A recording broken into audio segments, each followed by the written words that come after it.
أشهد أن لا إله إلا الله أشهد أن محمدا رسول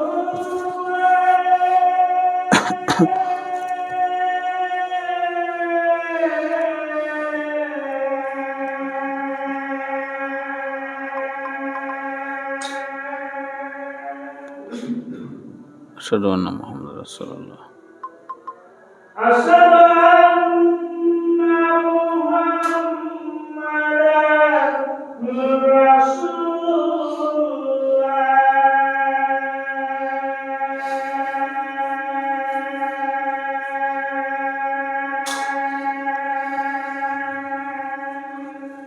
أشهد أن محمد رسول الله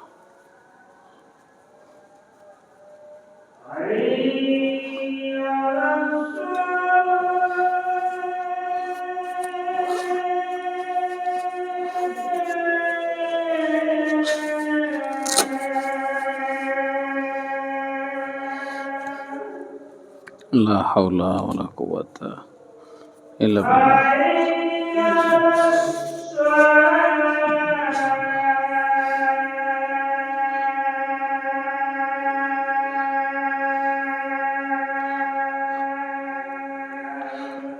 لا حول ولا قوة إلا بالله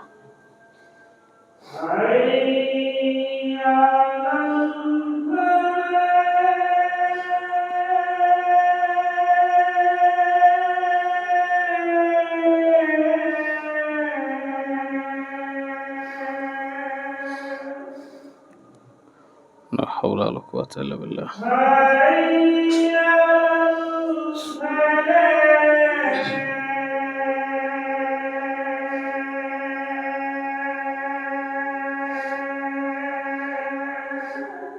لا حول ولا قوة إلا بالله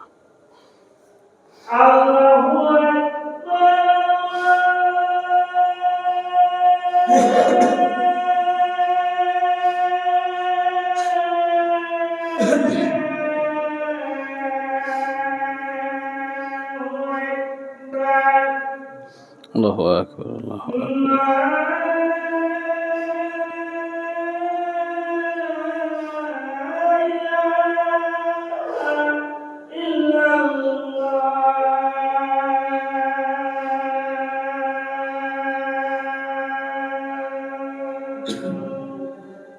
لا إله إلا الله اللهم صل على محمد وعلى آل محمد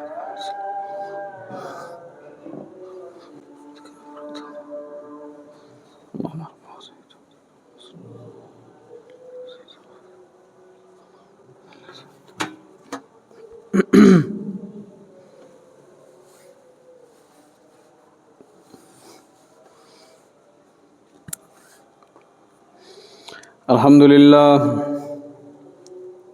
الحمد لله نحمده ونستعينه ونستغفره ونؤمن به ونتوكل عليه ونعوذ بالله من شرور أنفسنا ومن سيئات أعمالنا من يهده الله فلا مضل له ومن يضلله فلا هادي له ونشهد أن لا إله إلا الله وحده لا شريك له ونشهد أن محمدا عبده ورسوله أما بعد فإن خير الحديث كتاب الله وخير الهدى هدى محمد صلى الله عليه وسلم وشر الأمور محدثاتها وكل محدثة بدعة وكل بدعة ضلالة وكل ضلالة في النار فقد قال الله تعالى في كلامه المجيد بعد أعوذ بالله من الشيطان الرجيم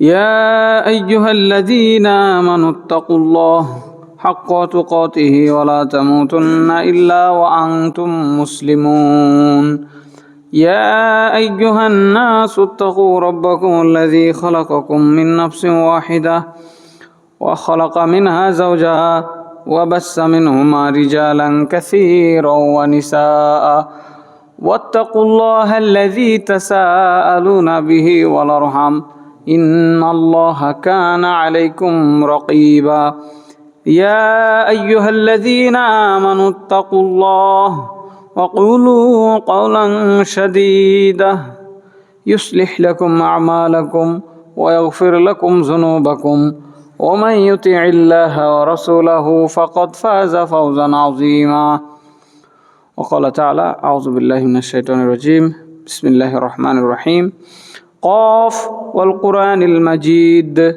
بل عجبوا أن جاءهم منذر منهم فقال الكافرون هذا شيء عجيب أإذا متنا وكنا ترابا ذلك رجع بعيد قد علمنا ما تنقص الأرض منهم وعندنا كتاب حفيظ بل كذبوا بالحق لما جاءهم فهم في أمر مريج أفلم ينظروا إلى السماء فوقهم كيف بنيناها وزيناها وما لها من فروج والأرض مددناها وألقينا فيها رواسي وأنبتنا فيها من كل زوج بهيج تبصرة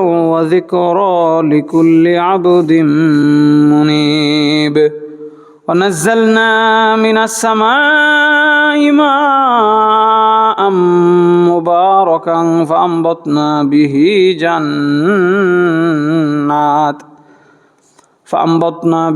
جنات وحب الحصيد والنخل باسقات لها طلع نضيد رزقا للعباد وأحيينا به بلدة ميتة كذلك الخروج كذبت قبلهم قوم نوح وأصحاب الرس وثمود وعاد وفرعون وإخوان لوط وأصحاب الأيكة وقوم تبع كل كذب الرسل فحق وعيد যাবতীয় গুণগান প্রশংসা আল্লাহ রাব্বুল আলামিনের জন্য যার অশেষ মেহেরবানিতে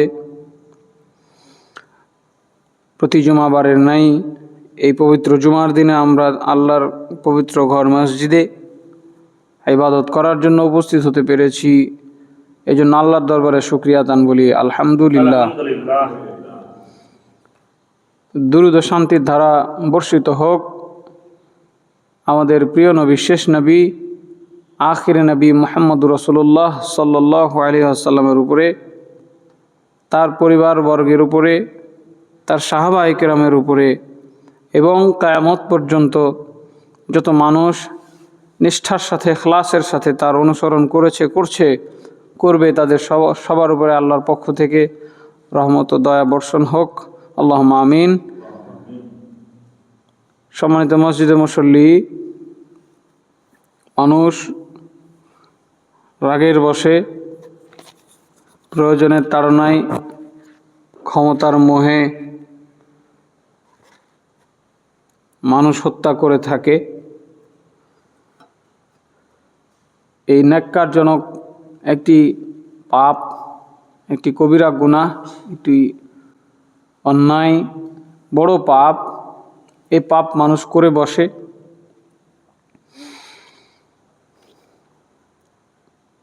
জেনে অথবা না জেনে শয়তানের ধোকায় পড়ে। আল্লাহ রাব্বুল আলামিন যেন আমাদেরকে, মুসলমানদেরকে অন্যায়ভাবে কারো রক্তপাত ঘটানো থেকে হেফাজত করেন, আল্লাহুম্মা আমিন। গত জুমায় আমরা এই নিয়ে লম্বা আলোকপাত করেছিলাম। সেখানে অনেকগুলো আয়াত আমি বলেছি।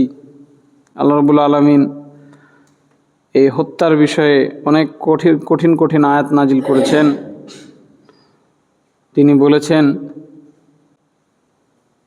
ইন্নাল্লাযীনা ইয়াকফুরুনা বিআয়াতিল্লাহি ওয়া ইয়াকতুলুনান নাবিয়্যিনা বিগাইরি হক ওয়া ইয়াকতুলুনাল্লাযীনা ইয়া'মুরুনা বিল কিসত মিনান নাসি ফাবাশশিরহুম বিআযাবিন আলীম।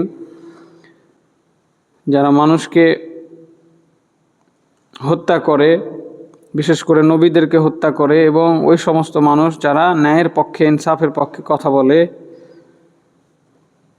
এরা কাফের। যারা আল্লাহর আয়াতকে অস্বীকার করে তাদেরকে শাস্তির সুসংবাদ শোনাও। সূরা আলে ইমরান আয়াত নম্বর 21-22। কোন মুমিন অপর কোনো মুমিনকে হত্যা করতে পারে না। আল্লাহ তাআলা আরও বলেছেন, ওমা ইয়াকতুল মুমিনান মুতাআম্মিদান ফাজাযাউহু জাহান্নাম খালিদান ফিহা ওয়া গাদিবাল্লাহু আলাইহি ওয়া লা'নাহু ওয়া আ'আদ্দা লাহু আযাবান আযীমা। ইচ্ছা করে কোনো মুসলমানকে হত্যা করলে, কোনো মুমিনকে হত্যা করলে তার থাকার জায়গা জাহান্নাম, স্থায়ীভাবে থাকবে। আল্লাহ তার উপরে রাগ করবেন, তার উপরে গজব নাজিল করবেন, তার উপরে অভিশাপ দিবেন এবং তার জন্য ভয়ঙ্কর শাস্তি প্রস্তুত করে রেখেছেন। সূরা নিসা 93। মুমিনদের বৈশিষ্ট্য বলতে গিয়ে তিনি বলেছেন, ওয়াল্লাযীনা লা ইয়াদউনা মা আল্লাহি ইলাহান আখার ওয়ালা ইয়াকতুলুনা আন-নাফসা আল্লাতী হারামাল্লাহু ইল্লা বিল হক। মুমিন তো তারা যারা জেনে শুনে আল্লাহ যে নাফসকে হারাম করেছেন তাকে হত্যা করে না। সূরা ফুরকান আয়াত নম্বর 68-70। তিনি আরও বলেছেন,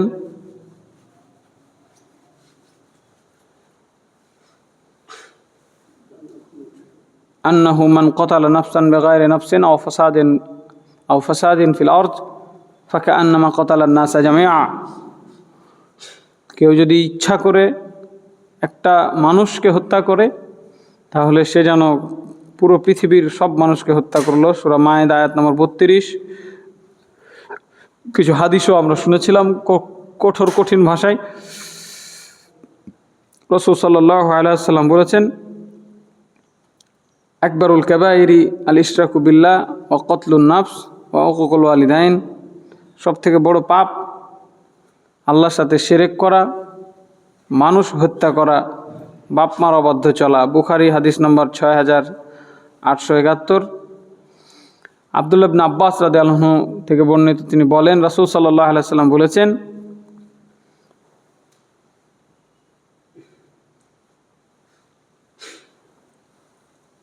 কেউ যদি কাউকে হত্যা করে তো হত্যাকারীকে টেনে নিয়ে গিয়ে বিচারের মাঠে নিহত ব্যক্তি হাজির করবেন আল্লাহর সামনে। তখনও তার শরীর থেকে রক্ত ঝরবে। এই এক লাঞ্ছনা আখেরাতে। দুনিয়াতে আমরা যতই ক্ষমতা দেখাই, আখেরাতে তো ক্ষমতা দেখাতে পারবো না। রাসূল সাল্লাল্লাহু আলাইহি সাল্লাম বলেছেন, লা ইয়াজাল আল মুমিন ফি ফুসহাতিম মিন দীনিহি মা লাম ইউসিব দামা হারামান। একজন মুসলমান স্বাধীন ততক্ষণ, ধর্মীয়ভাবে স্বাধীনতা ভোগ করবে যতক্ষণ না সে কাউকে হত্যা করলো। খুনির কোনো নিরাপত্তা নেই, খুনির কোনো স্বাধীনতা নেই। খুনির বিচার হলো ওকে খুন করতে হবে, হত্যা করতে হবে, হত্যার বদলা হত্যা। আব্দুল্লাহ ইবনে ওমর রাদিয়াল্লাহু আনহু থেকে বর্ণিত, তিনি বলেন, নবী সাল্লাল্লাহু আলাইহি সাল্লাম বলেছেন, এমন কোনো ঝামেলা যা থেকে বাঁচার কোনো রাস্তাই নাই, সেটা হলো অবৈধভাবে কাউকে হত্যা করা। বুখারী হাদিস নম্বর 6863। কোনো জামিন নাই, এই মামলায় কোনো জামিন নাই। কেউ হত্যা করলে, হত্যা প্রমাণ হলে কোনো বিচার ব্যবস্থা তাকে আর মুক্তি দিতে পারে না। আমরা আরও হাদিস শুনেছি, আওয়ালু মা ইকযা বাইনান নাসি ইয়াওমাল কিয়ামাতি ফিদ্দাম ফিদ্দিমা। বিচারের মাঠে মানুষের সাথে সম্পর্কিত পাপের মধ্যে সব সর্বপ্রথম যে বিচার হবে এটা হলো হত্যার বিচার। বুখারী হাদিস নাম্বার 6533।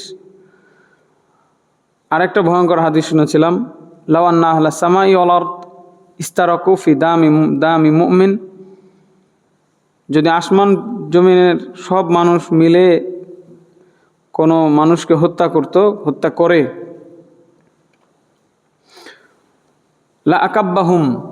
লা আকাব্বাহুমুল্লাহু ফিন্নার, কোনো মুমিনকে কেউ হত্যা করলে গোটা পৃথিবীর মানুষও যদি মিলে হত্যা করে তা আল্লাহ সবাইকে জাহান্নামে নিক্ষেপ করবেন। আল্লাহু আকবার। তিরমিজি হাদিস নাম্বার 1398। আরও হাদিস শুনেছি, সাবাবুল মুসলিমি ফুসুকুন ওয়া কিতালুহু কুফরুন, মুসলমানকে গালি দেওয়া ফাসিকি, তাকে হত্যা করা কুফরি। বুখারী 48 নম্বর হাদিস।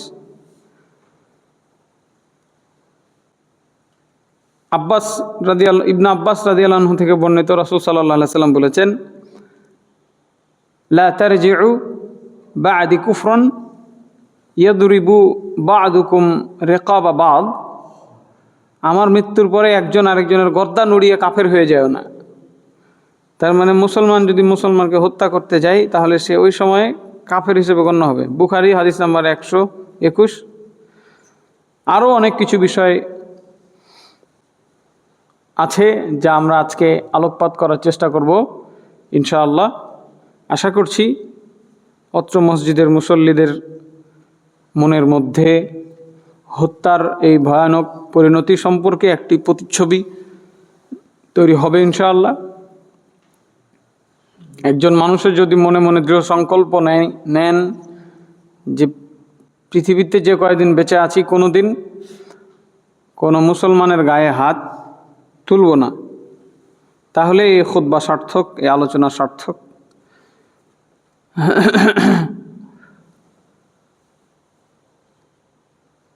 আব্দুল্লাহ ইবনে আমর রাদিয়াল্লাহু আনহু থেকে বর্ণিত, তিনি বলেন, নবী সাল্লাল্লাহু আলাইহি ওয়াসাল্লাম বলেছেন, লাযাওয়ালুদ দুনিয়া আহওয়ানু আলাল্লাহ মিন কাতলি রাজুলিন মুসলিম, এই পুরো পৃথিবীটা আল্লাহর কাছে অত্যন্ত তুচ্ছ একজন মুসলিম হত্যার চাইতে। একজন মুসলিমকে হত্যা করার চাইতে এই পৃথিবীর যা কিছু দেখছি আমরা, এই পুরো পৃথিবীটা ধ্বংস হয়ে যাওয়াটা আল্লাহর কাছে খুবই তুচ্ছ। এত এত সম্পদ, এত বিশ্বব্রহ্মাণ্ডে যা কিছু আছে সব ধ্বংস হয়ে যাক, এতে আল্লাহ যতটা না অসন্তুষ্ট হবেন, রাগ করবেন, তার থেকে বেশি ভয়ঙ্করভাবে তিনি রাগান্বিত হন যদি একজন মুসলমানকে কেউ হত্যা করে, একজন মুমিনকে কেউ হত্যা করে। আহওয়ানু আলাল্লাহ মিন কাতলি রাজুলিন মুসলিম, আল্লাহর কাছে একজন মুসলিম হত্যার চাইতে পৃথিবী ধ্বংস হয়ে যাওয়াটা তুচ্ছ ব্যাপার। তাহলে আমার আপনার গুরুত্ব আল্লাহর কাছে কত বেশি! সুবহানাল্লাহ। এত ভালোবাসেন তিনি আমাদেরকে। তিরমিজি হাদিস নাম্বার 1395, নাসাই হাদিস নাম্বার 3987, ইবনু মাজাহ হাদিস নাম্বার 2668। এরপরে দেখেন, আব্দুল্লাহ ইবনে আমর রাদিয়াল্লাহু আনহু থেকে বর্ণিত, তিনি বলেন,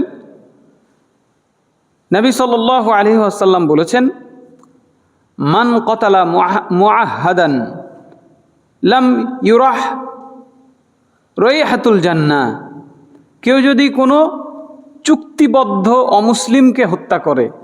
দেখেন, মুসলমান হত্যা নিয়ে অনেক কথা বলেছি গত জুমায়, আজকে সেটা রিভিউ দিলাম। সেটা অনেক ভয়ানক পাপ। মুসলমান হয়ে অমুসলিমকে হত্যা করারও সুযোগ রাখা হয় নাই। আল্লাহু আকবার। ইসলাম কত সুন্দর একটি জীবন ব্যবস্থা, কত সুন্দর ধর্ম। চুক্তিবদ্ধ কোনো কাফের, যার সাথে চুক্তি হয়েছে, ধরেন ভারতের হিন্দুদের সাথে বাংলাদেশ পাকিস্তানের মুসলমানদের একটা চুক্তি হলো যে আমরা কোনোদিন যুদ্ধ করব না, পরস্পরে মিলেমিশে থাকব, আমরা তোমাদের বাধা দিতে যাব না, তোমরা আমাদের বাধা দিতে আসবে না। এমন অবস্থায় যদি আপনি একটা হিন্দুকে হত্যা করেন, সেটাই বলা হচ্ছে এখানে। তাহলে আপনি ওই ব্যক্তি, ওই হত্যাকারী, একজন হিন্দু হত্যাকারী, একজন খ্রিস্টান, একজন মুশরিক, একজন ইহুদি, একজন অমুসলিম হত্যাকারী ব্যক্তি মুসলমান হলেও সে জান্নাতের সুগন্ধ পাবে না। সুবহানাল্লাহ। জান্নাতের সুগন্ধ হারাম। জান্নাতে তো যাবে না, যাবেই না। কেউ যদি চুক্তিতে আবদ্ধ কোনো মুসলমান হয়ে কোনো কাফেরকেও হত্যা করতে যায়, তাহলে সে জান্নাতের সুগন্ধ পাবে না। ওয়াইন্না রিহাহা তুজাদু মিন মাসিরাতি আরবাঈনা আম। যদিও জান্নাতের সুঘ্রাণ 40 বছরের রাস্তার দূরত্ব থেকেও পাওয়া যায়। সুবহানাল্লাহ। বুখারী হাদিস নাম্বার 3166।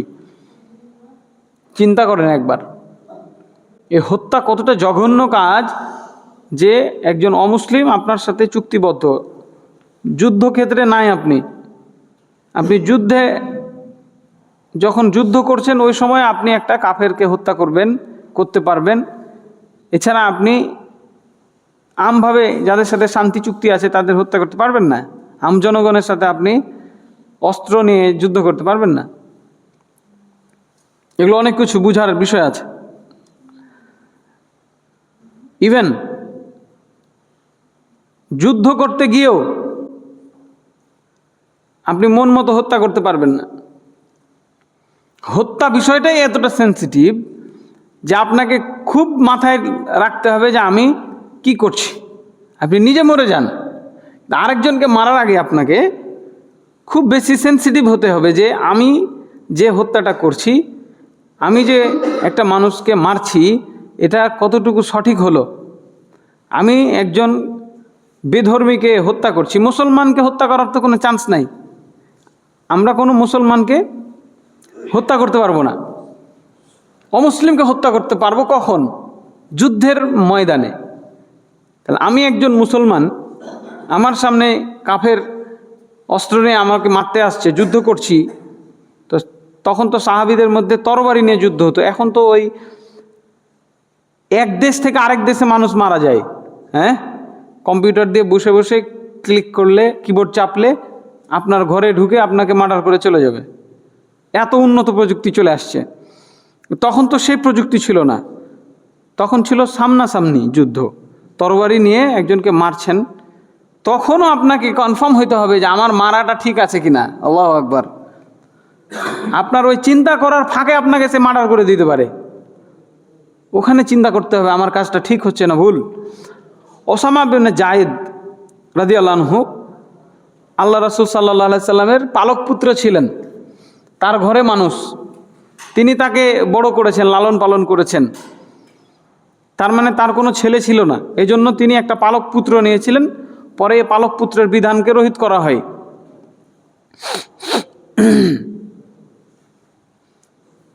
যুদ্ধে গেছেন, যুদ্ধের মধ্যে একজন লোককে তিনি হত্যা করতে যাবেন, এমন সময় সে বলছে লা ইলাহা ইল্লাল্লাহ, সাক্ষী দিয়েছেন।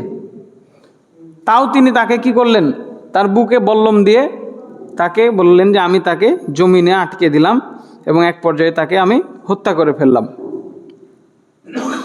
এরপরে যখন মদিনায় গেলাম, তখন রাসূল সাল্লাল্লাহু আলাইহি সাল্লামের কাছে এই খবরটা গেল যে ওসামা বিন জায়েদ এভাবে একজনকে, যুদ্ধের ময়দানে একজনকে এভাবে হত্যা করেছে, এক কাফেরকে।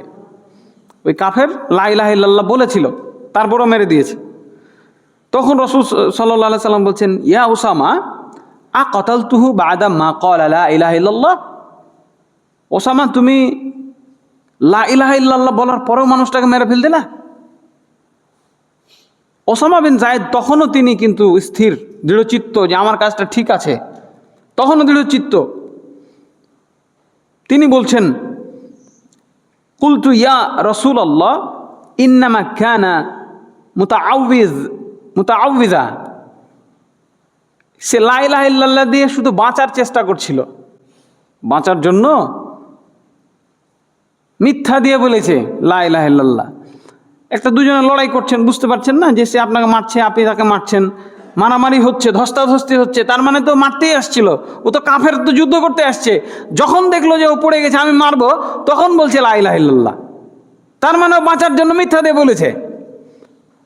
তিনি কিন্তু তার জায়গায় ঠিক মনে করছেন নিজেকে। আল্লাহ রাসূল সাল্লাল্লাহু আলাইহি সাল্লাম পাল্টা বললেন আবারও একই কথা, আকাতালতুহু বা'দা মা ক্বালা লা ইলাহা ইল্লাল্লাহ। তিনি কোনো ব্যাখ্যা দিচ্ছেন না, তিনি আবার একই প্রশ্ন করলেন, তুমি তাকে হত্যা করেছো লা ইলাহা ইল্লাল্লাহ বলার পরেও? তিনি আবার একই কথা বললেন, আবার তিনি পাল্টা ওই বাক্য পুনরাবৃত্তি করলেন তৃতীয়বার, তুমি তাকে হত্যা করলে লা ইলাহা ইল্লাল্লাহ বলার পরেও? এরপরে রাসূল সাল্লাল্লাহু আলাইহি সাল্লাম আল্লাহকে বললেন, আমি ওসামা যা করেছে এই ব্যাপারে আমি নিজেকে মুক্ত ঘোষণা করলাম, আমি আর দায়িত্ব নিতে পারবো না। লা হাওলা ওয়ালা কুওয়াতা ইল্লা বিল্লাহ। নিজের পালক পুত্র, তখন পালক পুত্র মানে নিজের পুত্রই মনে করা হতো, মুহাম্মাদের ছেলে, মুহাম্মদ বিন জায়েদ তার নাম পড়ে গেছিল যে ও মুহাম্মাদের ছেলে, আর তিনিও তাকে আব্বা বলতেন।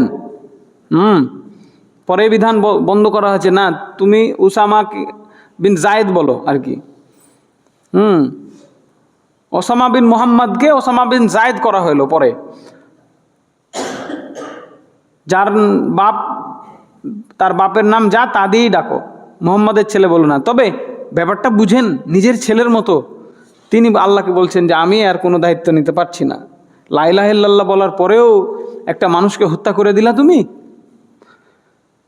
তো তখন এতবার বলার পরে উনি ভয় পেয়ে গেলেন এবং মনে মনে আকাঙ্ক্ষা করলেন। তিনি বললেন যে আমি মনে মনে আকাঙ্ক্ষা করছিলাম যে আমি যদি আজকের আগে মুসলমান না হতাম, যদি আজকে মুসলমান হতাম তাহলে তো আমার পাপের খাতায় এটা লেখা হতো না, আমি সেফ থাকতাম, টেনশন মুক্ত থাকতাম। কি করলাম? যুদ্ধ করতে গিয়ে একটা মানুষকে মারলাম, আর ওইটাই নাকি এখন আমার বিপদের কারণ। পরকালে কি হবে? আল্লাহর রসুল দায়িত্ব নেবে না, আল্লাহ যদি মাফ না করে তো বিপদ হয়ে যাবে। চিন্তা করেন, সাহাবী যুদ্ধ করতে গেছেন, যুদ্ধক্ষেত্রে মানুষ হত্যা করলেন, মিথ্যা দিয়া লা ইলাহা ইল্লাল্লাহ বলার কারণে তাকে হত্যা করা হারাম হয়ে গেল। তাহলে চিন্তা করেন। জুনদুব রাদিয়াল্লাহু আনহু থেকে বর্ণিত, তিনি মাঝে মধ্যে তাবেঈদেরকে ওসিয়ত করতেন, নসিহত করতেন, বুঝাতেন। আমি যেমন বুঝাই না, আপনাদের বুঝাচ্ছি, কোরআন হাদিস পড়ছি, এগুলোই বুঝাচ্ছি। এইভাবে তিনি মাঝে মাঝে বুঝাতেন যে দেখো, মানুষের এই শরীরের মধ্যে এই পেট, সর্বপ্রথম এই মানুষ মারা গেলে এই পেট পচে গিয়ে দুর্গন্ধযুক্ত হবে। সুতরাং যার পক্ষে এটা সম্ভবপর হয় সে সর্বদা হালাল ও পবিত্র বস্তুই যেন ভক্ষণ করে, তাহলে সে যেন সে চেষ্টাটা করতে থাকে, যার সুযোগ আছে। হ্যাঁ, এই পেট প্রথমে পচবে, দুর্গন্ধ হবে, এই পেটে কি ঢুকাচ্ছেন? কাজে হালালটা ঢুকান, পবিত্র জিনিস ঢুকান। ছাই পাশ খায়েন না বাবা, পান জর্দা গুল। হ্যাঁ, এই বাবুরা কথা বলো না। হ্যাঁ, কত ভালো জিনিস আছে, আপেল, কমলা, হ্যাঁ, বেদানা, কিশমিশ। সুবহানাল্লাহ, আল্লাহু আকবার। আল্লাহ কত কত নিয়ামত দিয়েছেন না। এই নিয়ামত ছেড়ে আপনি মুরব্বী মানুষ, কিভাবে আপনি রাস্তার পাশে দাঁড়ায় দাঁড়ায় আপনি গুল ফুকাচ্ছেন, বিড়ি ফুকাচ্ছেন? একটু খারাপ লাগে না? একটু লজ্জা লাগে না? আশেপাশে ছোট ছোট ছেলে মেয়েগুলো থাকে, আপনার এত হায়া নষ্ট হয়ে গেছে, বিবেকবোধ এত খারাপ হয়ে গেছে, একটুও খারাপ লাগে না যে নোংরা জঘন্য জিনিসটা? ওই বাচ্চাটা যদি বলে দাদু আমাকে এক টান মারে দেন, তো আমি এক টান মারি, দিবেন? হ্যাঁ, তো যেটা আপনি তাকে দিবেন না, আপনি একটা সুন্দর একটা ফল খাচ্ছেন, একটা পেয়ারা খাচ্ছেন, যদি একটা ছোট বাচ্চা বলে দাদু আমাকে একটু দেন, তো দিবেন না? কি বিবেকে ধরে না? এই পবিত্র জবান দিয়ে, এই পবিত্র মুখ দিয়ে আল্লাহর কালাম পাঠ করবেন আপনি, আর এই মুখ দিয়ে আপনি হারাম খাচ্ছেন। কিভাবে একটু খারাপ লাগে না? একটু শরম হয় না? শরম হওয়া উচিত। আর তিনি বললেন তেমনিভাবে যার পক্ষে এটাও সম্ভবপর হয় যে সে তার জান্নাতে যাওয়ার মাঝে এক করতল ভর্তি অবৈধভাবে প্রবাহিত রক্তর বাধার সৃষ্টি করবে না, তাহলে সে যেন তাই করে। এই হাতের তলায় এক ফোঁটা রক্তও যাতে কারো না লাগে কোনো দিন। জান্নাতে যাওয়ার জন্য তার পথে এই রক্তটুকুই বাধা হয়ে যেতে পারে। খুব রেগে গেছেন, আজকে তোকে মাইরা শেষ করে দেবো, হ্যাঁ, থামাইতে পারছে না 3-4টা লোক মিলে ধরে আপনাকে। আপনি সদর হাসপাতালে যাবেন, আপনি বসে থাকবেন চুপচাপ, জরুরি বিভাগে প্রতি ঘন্টায় ঘন্টায় আপনি এই মামলা দেখতে পাবেন। ভাই ভাইকে মার্ডার করে দিয়েছে, বাপ ছেলেকে মার্ডার করে দিয়েছে, ছেলে বাপকে মার্ডার করে দিয়েছে, চাচাতো ভাই, মামাতো ভাই, খালাতো ভাই, ফুফাতো ভাই, চলছে এগুলা। সে তো ছিলই, এখন মেয়েরা মারামারি করে একজন আরেকজনকে মার্ডার করে বসে থাকছে। তো তিনি কি পরামর্শ দিলেন? তোমার হাতে এই করতলে কতটুকু রক্ত লাগতে পারে, এতটুকুও যাতে জান্নাতে যাওয়ার বাধা হয়ে না দাঁড়ায়, এটা যদি কেউ পারো তো সে চেষ্টা করো, যার তার উপরে যেন হাত না উঠে। বুখারী হাদিস নাম্বার 7152। আব্দুল্লাহ ইবনে ওমর রাদিয়াল্লাহু আনহু একদিন এই কাবা শরীফকে সম্বোধন করে বলছেন, তুমি কতই না সম্মানী, মা আজমাক, হ্যাঁ, মা আজমাকি ওয়া আজমা হুরমাতাক, কতই না তুমি সম্মানী একটা ঘর, কতই না মর্যাদা আল্লাহ এই কাবা ঘরের দিয়েছেন, সুবহানাল্লাহ। তবে ওয়াল মুমিনু আ'জামু হুরমাতান ইনদাল্লাহি মিনকা, কিন্তু একজন মুমিনের রক্ত তোমার থেকে বেশি মর্যাদাবান, সুবহানাল্লাহ। কাবা ঘর ধ্বংস হয়ে যাওয়া আল্লাহর কাছে সহজ, কিন্তু একজন মুসলমানকে, একজন মুমিনকে যে আল্লাহর নামে সাক্ষী দিয়েছে যে আমি আল্লাহকে মানি, তাকে হত্যা করা তার থেকে বহু কঠিন বিষয়। কাবা ঘর ধ্বংস হয়ে যাক, আল্লাহর কিছু যায় আসে না, কিন্তু একটা মুসলমান বেঁচে থাক, একটা মুসলমানকে একটা মানুষ কিভাবে হত্যা করার দুঃসাহস দেখাতে পারে যখন সে নিজেও একজন মুসলমান। কাবা ঘর কি, কেউ যদি বলে কাবা ঘরকে ধ্বংস করে দিব, কি বলবেন? চুপচাপ বাড়িতে বসে থাকবেন? কেউ যদি কাবা ঘরকে নিয়ে খারাপ কোনো মন্তব্য করে, কাবা ঘরকে নিয়ে যদি ব্যঙ্গ কার্টুন করে, মুসলমান কি ঘরে বসে থাকবেন? থাকবেন না। অথচ এই কাবা ঘরের গুরুত্ব যা, তার থেকে বেশি গুরুত্বপূর্ণ আপনার পাশের বাড়ির ওই প্রতিবেশী যে 5 ওয়াক্ত নামাজ পড়ে আপনার সাথে, সুবহানাল্লাহ। আপনি চট করে রেগে গিয়ে তার গায়ে হাত তুললেন, কতককে মার্ডার করে দিলেন। বিষয়টি বুঝার জন্য অনুরোধ করছি, আল্লাহ আমাদের বুঝার তৌফিক দান করেন, আল্লাহুম্মা আমিন। তিরমিজি হাদিস নাম্বার 2032। হ্যাঁ, এক মুসলমান আরেক মুসলমান, এবার দেখেন দুজনেই মুসলমান, রাসূল সাল্লাল্লাহু আলাইহি সাল্লাম বলছেন, ইদাল তাকাল মুসলিমানি বিসাইফাইহিমা ফাল কাতিল ওয়াল মাকতুলু ফিন্নার। আরেক হাদিসে আসছে কিলাহুমা ফিন্নার।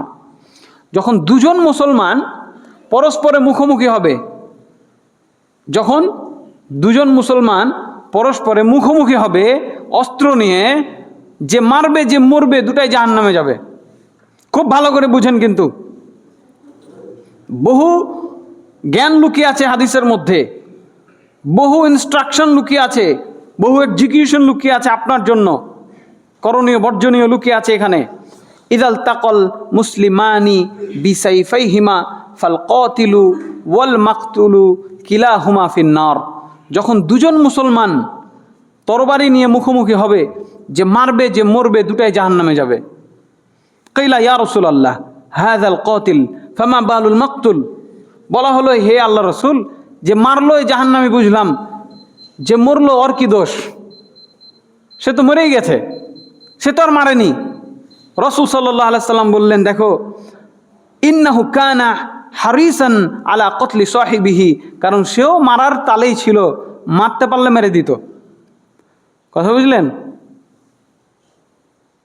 দুই ভাই মারামারি করলেন, এক ভাই মরেছে, যে মেরেছে ওই জাহান্নামী, যে মরে গেছে ওইও জাহান্নামী।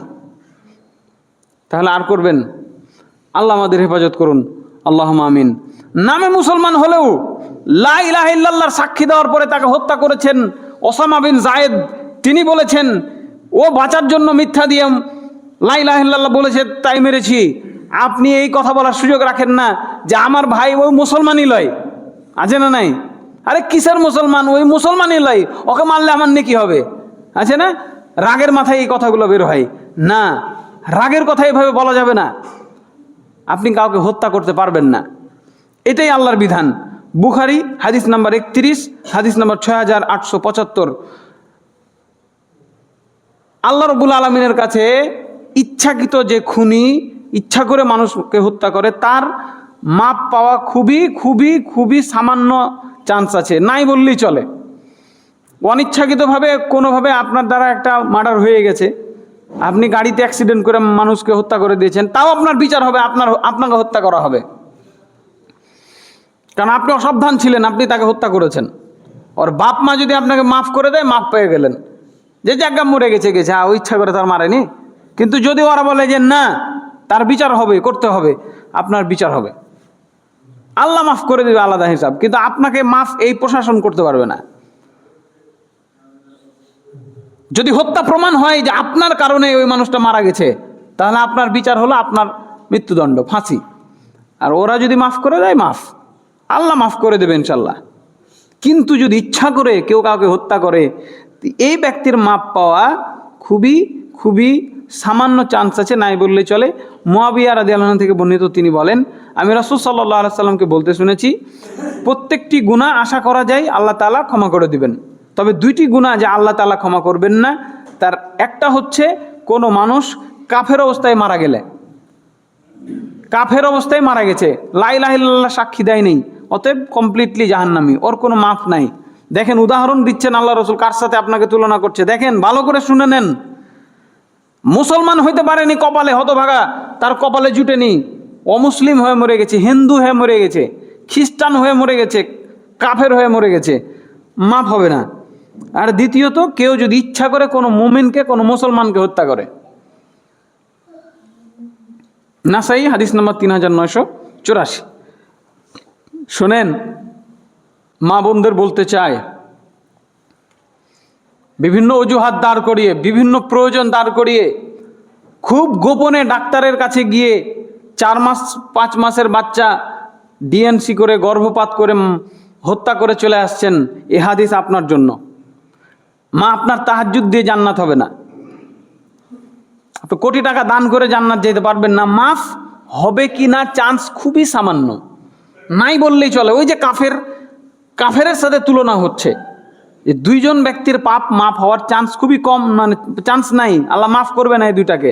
একটা কে কাফের, ওই মানে মাফ নাই, ওটা তো আমরা বুঝছি। আর দ্বিতীয় হলো যে ইচ্ছা করে কাউকে মার্ডার করে, পেটের মধ্যে আপনি সন্তান হত্যা করলেন, কেউ জানলো না, আল্লাহ জানলেন, কাজেই সাবধান। খাদ্যের ভয়ে, অভাবের ভয়ে সন্তান হত্যা করা কবিরা গুনাহ, ক্ষমার অযোগ্য পাপ। আর সন্তান নিব না মনে করা, এটাও অনেক বড় পাপ। এক ভাইয়ের সাথে দেখা হলো অনেক দিন পর, প্রায় 12 বছর, ঘনিষ্ঠভাবে দেখা, অনেক ঘনিষ্ঠ মানুষ ছিলেন। জিজ্ঞেস করলাম ছেলে মেয়ে কয়টা, বলছে একটা মেয়ে, আর নেওয়ার ইচ্ছা নাই, এটাই মানুষ করি। লা হাওলা ওয়ালা কুওয়াতা ইল্লা বিল্লাহ। আল্লাহর উপরে হাত চালাচ্ছে মুসলমান হয়ে, এই যে তার সিদ্ধান্ত, হ্যাঁ কি সিদ্ধান্ত, কি মর্মান্তিক সিদ্ধান্ত, একটা নিয়ে বিপদে আছে। আর দেশে রাষ্ট্রীয়ভাবে স্লোগানও দেওয়া হচ্ছে, 2টি সন্তানের বেশি নয়, 1টি হলে ভালো হয়।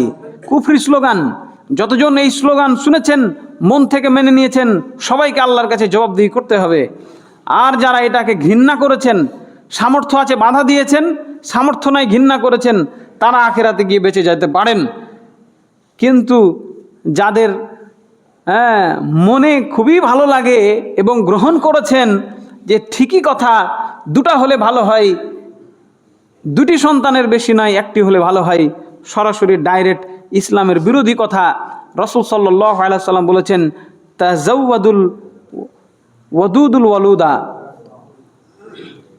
তাজাওয়াজুল ওয়াদুদুল ওয়ালুদা, তোমরা এমন মেয়েকে বিয়ে করো যে অনেক বাচ্চা দিতে পারে।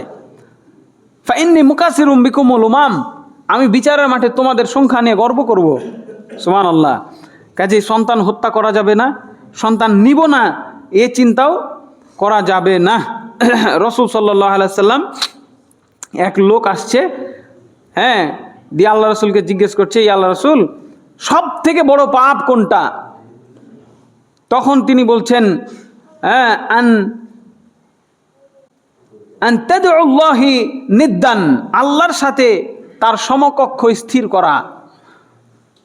মাঝে মাঝে বলি না, ওই যে পীর বাবার কাছে গিয়ে সন্তান চাওয়া, আল্লাহর কাছে সন্তান চাওয়াও যেমন, ওখানে চাওয়াও তেমন। মুসলমান শুধু আল্লাহর কাছে চাইবে, আর কেউ যদি ওখানে যায় তাহলে সে কি করলো? আল্লাহর সমকক্ষ দাঁড় করালো। এটাই পৃথিবীর সব থেকে বড় পাপ। এরপরে দ্বিতীয় কথা হচ্ছে সুম্মা আই ক্বালা আন তাকতুলা ওয়ালাদাকা খাশিয়াতা আই ইয়াতআমা মাআক, তোমার সন্তান তোমার সাথে খাবে, তোমার খাদ্যে ভাগ বসাবে, এই ভয়ে বাচ্চা হত্যা করা।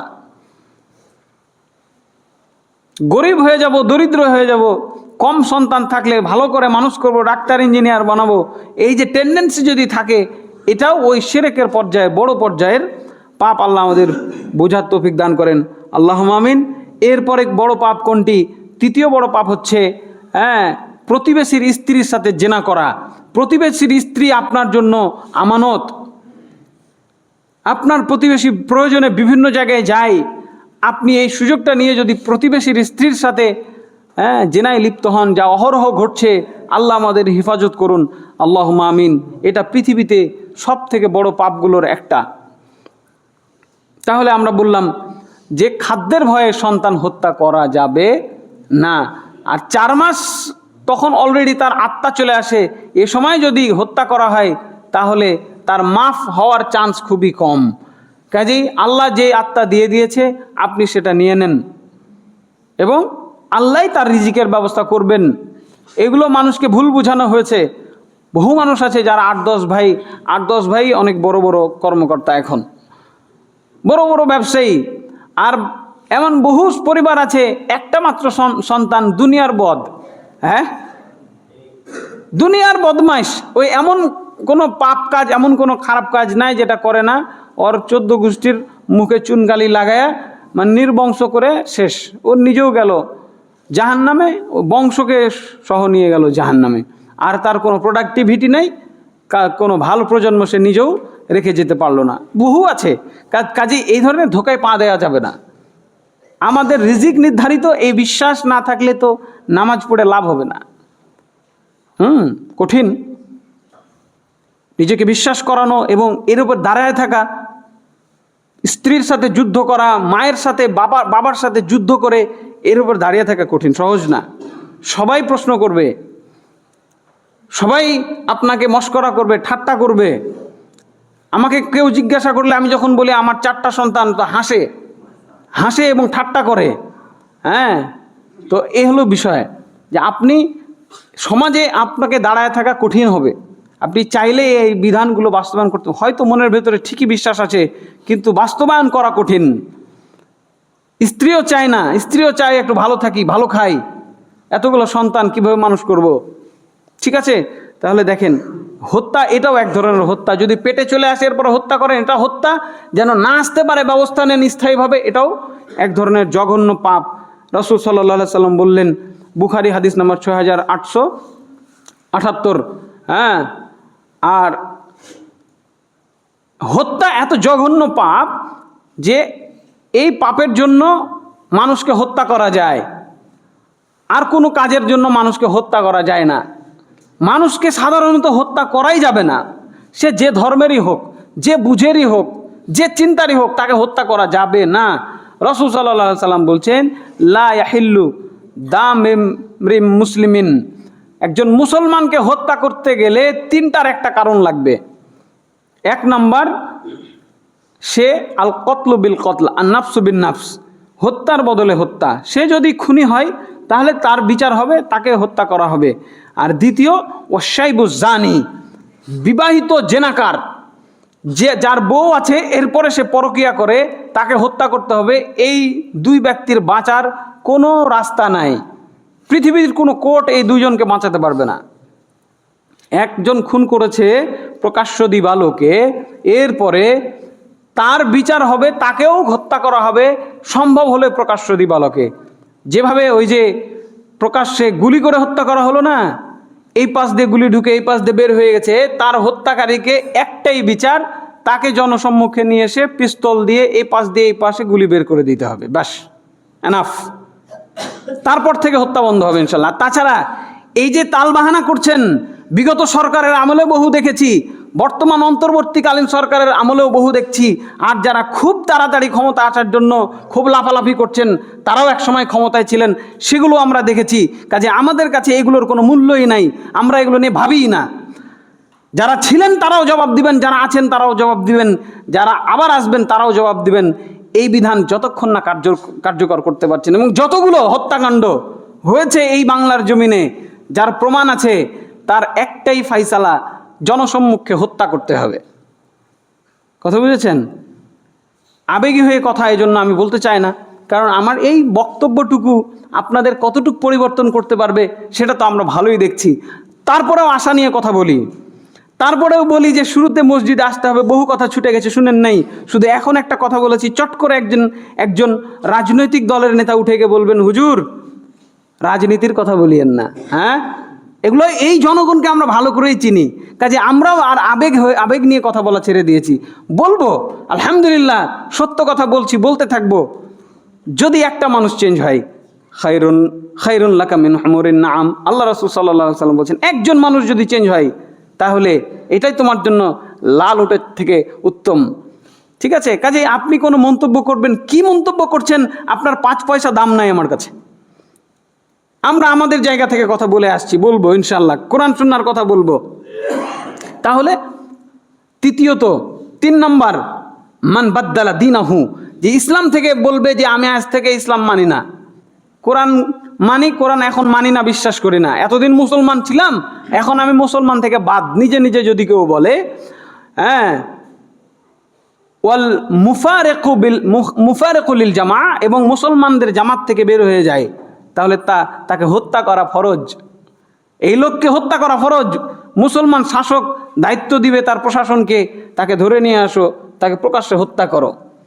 মুসলমান হওয়ার পর কেউ যদি বলে আমি ইসলাম মানি না, তাকে হত্যা করতে হবে।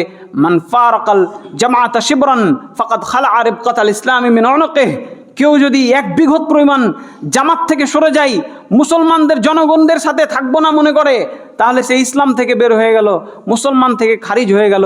তাকে হত্যা করা মুসলমান শাসকের দায়িত্বের মধ্যে পড়ে গেল। বুখারী হাদিস নম্বর 6878, মুসলিম 1676। আবার কেউ নিজে নিজে হাতে আইন তুলে নিয়ে তাকে হত্যা করতে যায় না। তবে এই যে হত্যার এই বৈধতা, এই হাদিস তার প্রমাণ যে মানুষ হত্যা করা যাবে 3টার একটা কারণে। তবে তৃতীয় ব্যক্তির আবার তওবার সুযোগ আছে, সে যদি বলে ভুল হয়েছে মাফ করেন, তাহলে তাকে মাফ করা যাবে। রাসূল সাল্লাল্লাহু আলাইহি সাল্লাম বলেছেন, কোনো মানুষ অন্যায়ভাবে হত্যা করলে তার অল্প একটা পাপের অংশ আদম আলাইহিস সালামের এক ছেলের ঘাড়ে বর্তাবে। কারণ এই হত্যার এই যে প্রক্রিয়াটা সেখান থেকে শুরু। কাজে কোনো পাপ করার আগে চিন্তা করবেন, আপনার পাপ দেখে উদ্বুদ্ধ হয়ে যদি আপনার এলাকায় ওই একই পাপ আর কেউ শুরু করে, তার একটা ভাগ কিন্তু আপনার ঘাড়েও যাবে। আল্লাহ আমাদের বুঝার তৌফিক দান করেন, আল্লাহুম্মা আমিন। বুখারী হাদিস নম্বর 3335। এই যে হত্যার রাজনীতি, আল্লাহ আমাদের এই নোংরা রাজনীতি থেকে হেফাজত করেন, আল্লাহুম্মা আমিন। খুব বোঝানোর চেষ্টা করেছিলাম গত জুমায় যে ইসলামের নিয়ম নীতি হলো পারফেক্ট, এবং এই নিয়ম নীতি দিয়েই আল্লাহ রাসূল সাল্লাল্লাহু আলাইহি সাল্লাম সাহাবীদের শাসন করেছেন সুশৃঙ্খলভাবে, এবং সেটাই তিনি আবু বকর রাদিয়াল্লাহু আনহুর হাতে তুলে দিয়ে গেছেন। তিনি চালিয়েছেন, তিনি মারা গেলেন। ওমর ইবনুল খাত্তাব রাদিয়াল্লাহু আনহু 10 বছর এই মুসলমানদের শাসন করেছেন। তার শাসনের অধীনে বহু অমুসলিমরা পর্যন্ত হাসি মুখে ইসলাম গ্রহণ করেছে। ইসলামের নেতারা এত সুন্দর, তাদের আচরণ এত সুন্দর, তাদের বিচার ব্যবস্থা এত সুন্দর, আমরাও মুসলমান হয়ে যেতে চাই।